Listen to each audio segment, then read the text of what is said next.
como é falho o nosso processo de comunicação. Ele diz que, assim como esse bêbado da história que procura a sua chave, onde ele não tem a menor possibilidade de encontrar, porque ela não foi perdida ali, naquele local onde ele está colocando a luz, nós também colocamos o foco da nossa atenção, o foco da nossa consciência na comunicação com os outros, em elementos onde a gente não tem a menor possibilidade de encontrar aquilo que nós procuramos, que é uma possibilidade de compreender as pessoas e de sermos compreendidos por elas. Então nós fazemos exatamente igual como esse bêbado. Toda vez que nós julgamos as pessoas, que nós colocamos culpa sobre o que nós sentimos nos demais, que nós comparamos as pessoas, uma série de julgamentos, críticas, rotulações, estamos sempre fazendo isso como o bêbado está fazendo. Queremos resolver os nossos problemas de convivência e comunicarmos com os demais, mas procuramos onde a gente não tem a menor possibilidade de conseguirmos encontrar. Então eu acho muito interessante essa imagem que ele dá, essa historinha que ele conta, para que cada um de nós possa procurar exatamente isso. Quando que na comunicação com a pessoa, talvez eu esteja procurando em locais onde é totalmente impossível de eu compreender aquela pessoa como ela é. Então hoje eu queria falar para vocês de um desses elementos, um desses fatores. Como eu comentei, há muitos, há vários. Aliás, a gente poderia falar horas e horas sobre esses elementos da comunicação, que é como esse poste do bêbado, é o local onde nós estamos focalizando, que nós nunca vamos encontrar aquilo que nós queremos. Mas hoje, especificamente, eu queria comentar um ponto com vocês, que é muito comum, nós fazemos muito, usamos muito, e que nos atrapalha demais na compreensão das pessoas, que são os juízos morais. O que é isso? O juízo moral é toda vez que nós inferimos, de alguma maneira, um erro, uma maldade ou culpa em uma pessoa quando ela age que não está em conformidade, fazendo algo que não está em conformidade com os nossos valores, com as coisas que nós acreditamos ou de acordo com as coisas que nós consideramos mais corretas.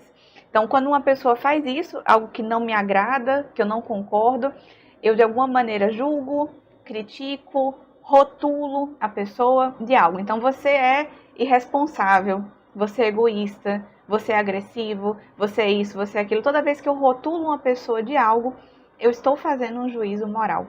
E essa é uma das formas, como eu comentei com vocês, só para reforçar, é uma das formas onde a gente, na convivência, está procurando um local onde nós jamais vamos conseguir compreender a pessoa e nem a pessoa jamais vai conseguir nos compreender. Sabe o que é interessante? É que às vezes a gente faz um juízo moral e a gente acha que a pessoa vai entender o que nós estamos querendo dizer e vai se reposicionar porque nós estamos julgando ela.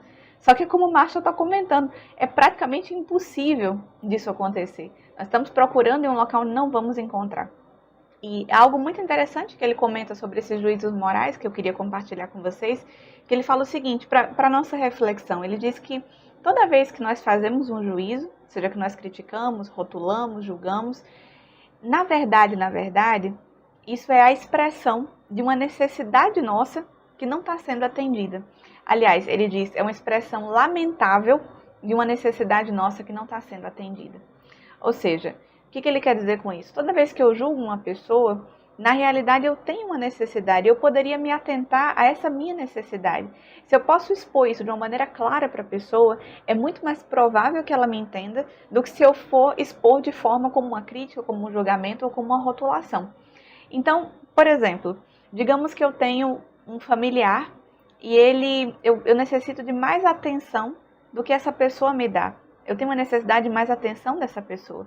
Então, qual que é a minha tendência? Eu falo, essa pessoa é insensível. Na verdade, esse julgamento é a expressão de uma necessidade que eu tenho. Ou se é ao contrário, a pessoa quer mais a minha atenção do que eu estou disposta a lhe dar. Então, eu falo, essa pessoa é carente, é dependente. Na realidade, é uma expressão também de uma necessidade que eu tenho, de dar menos atenção, de que ela necessite menos dessa atenção. Então, toda vez que eu faço um julgamento de alguém, podem perceber, tem alguma necessidade que eu tenho por trás. E se eu atento a isso no processo da comunicação, tenho muito mais chance de ser atendido, de ser entendido pelas pessoas, de compreendê-las e de eu também ser compreendido por elas. Se um colega de trabalho, por exemplo, meu, então ele é extremamente organizado, né, metódico, muito mais do que eu olho para ele e muitas vezes falo assim, ele é muito rígido, inflexível. Agora, se é o contrário, Se eu tenho muito mais organização do que as pessoas que trabalham comigo, então eu olho para os demais e falo, vocês são irresponsáveis, desorganizados. Então, na verdade, tudo é uma expressão de uma necessidade que eu tenho. Só que, eu comentei com vocês, né? Ele fala uma expressão lamentável dessas necessidades. Por quê? Porque é lamentável, porque se eu expresso para a pessoa como um julgamento, uma crítica, uma rotulação, a probabilidade da pessoa me entender é muito pequena, por isso que é lamentável. Porque se essa minha necessidade fosse expressa para a pessoa de uma outra maneira, então aí sim ela poderia me compreender muito melhor. Todo o processo da comunicação não violenta é isso, é como que através da linguagem nós nos tornamos mais claros para as pessoas, sem feri-las, e podemos dizer tudo aquilo que nós necessitamos, que nós sentimos, que nós precisamos, mas sem feri-las. Ou como essa outra forma de linguagem, que nós infelizmente utilizamos muito, que é o que ele chama dessa comunicação alienante da vida, como, por exemplo, os juízos morais. Tem outras coisas também, mas esse que nós estamos falando. Ou seja, aquilo que impede a vida, aquilo que tira a vida das relações, e que as pessoas realmente interpretam como críticas e se fecham cada vez mais à compreensão e também a serem compreendidos. Então não nos ajuda em nada, por isso que é uma expressão lamentável. Esse é que é o problema.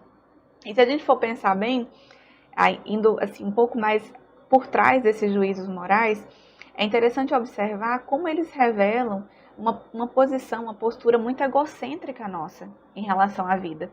Então percebam, eu tenho uma série de necessidades. Quando alguém age e não é de acordo com isso que eu gostaria, com isso que eu necessito, eu vou lá e julgo. Não é um pouco de egocentrismo? No sentido de que assim, tudo tem que girar ao meu redor. Tudo tem que corresponder, o universo todo tem que corresponder para atender aquilo que eu quero e para atender aquilo que eu penso. Quando não faz isso, quando não acontece dessa forma, você é irresponsável, você é egoísta, você é agressivo, você é isso, você é aquilo. Então, todo julgamento moral, quando uma pessoa julga muito os demais, e fiquem atentos a esses julgamentos que nós fazemos, porque todos nós fazemos, temos esse péssimo hábito de criticar, podem perceber que tem uma postura de egocentrismo muito grande nossa. Queremos que as coisas sejam da nossa forma, como nós acreditamos. Quando não, eu vou lá e julgo. E ainda, do ponto de vista filosófico, a gente pode acrescentar aí que toda crítica, isso não é exatamente o que Marshall comenta, mas que nós podemos refletir sobre esse ponto, recomendo que todos vocês reflitam muito. Toda vez que nós criticamos uma pessoa, isso significa que nós estamos inconscientes daquele defeito em nós mesmos. Vejam, todos nós, seres humanos, nós temos todos os defeitos que todos os seres humanos têm. Às vezes nós não queremos enxergar, mas temos, possuímos. Então todos nós temos em algum grau, às vezes é um grau pequeno, às vezes é em um grau muito grande, mas todos nós temos egoísmo, todos nós temos vaidades, todos nós temos mecanicidade, todos nós temos as nossas irresponsabilidades, nossas negações de responsabilidade, todos nós temos todos os defeitos humanos. Quando eu olho para uma pessoa e critico e julgo ela por ter um defeito, no fundo eu estou inconsciente do meu. Porque se eu tivesse consciente de que aquele mesmo ponto que eu vejo nela e que eu observo nela, eu tenho, em algum grau, pode ser maior, pode ser menor, não importa, mas eu tenho também, eu tenho egoísmo, eu tenho irresponsabilidade, eu tenho preguiça, eu tenho todos os defeitos humanos. Se eu reconheço isso, eu gero até uma compaixão muito grande pela pessoa, porque se eu percebo aquele defeito em mim, eu percebo assim, olha, como é difícil para mim lidar com esse defeito, como é difícil para mim lidar com essa força dentro de mim. Como é difícil lidar com o meu egoísmo, como é difícil lidar com a minha preguiça. Então, se eu que estou consciente, para mim é super complicado, imagina para outra pessoa que às vezes está inconsciente daquele ponto, às vezes está inconsciente daquele defeito. Então, se eu estou consciente em mim, quando eu olho para uma pessoa, me gera compaixão pelos defeitos dela, não me gera crítica. A crítica, ela nasce quando eu estou inconsciente. Então, uma pessoa que conhece pouco a ela mesma, aceita pouco ela mesma, tem uma tendência muito grande a criticar. A intolerância revela um pouco conhecimento sobre nós mesmos. Por isso que é muito importante a gente refletir sobre as críticas que nós fazemos e sobre os julgamentos morais que nós estamos fazendo o tempo todo em relação às pessoas. E eu queria, para a gente fechar esse ponto e para estimular um pouco mais a reflexão de vocês, só fazer uma pequena observação. A gente está falando muito sobre comunicação não violenta. E às vezes nós achamos que nós não temos uma comunicação violenta. Mas percebam que muitas vezes quando nós falamos, nos expressamos, as pessoas se ferem. Isso mostra que tem uma forma de violência, tem um grau de violência e que muitas vezes nós estamos inconscientes.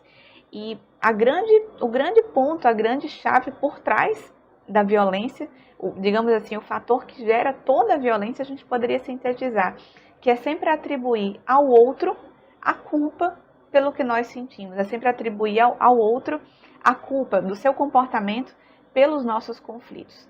Então, os juízos morais, eles têm muita relação com essa causa, esse fator de onde surge todo o processo da violência.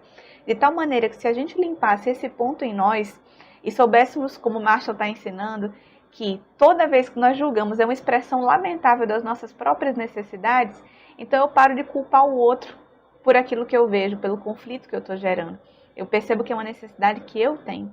Então esse é um fator muito importante, porque compreender isso já mudaria totalmente essa chave para nós, e compreender isso iria tirar, eliminar essa base então de onde surge e de onde vai crescendo a violência em nós. Acreditar que o outro, o comportamento do outro, é o que justifica e é o que causa os conflitos e a própria violência.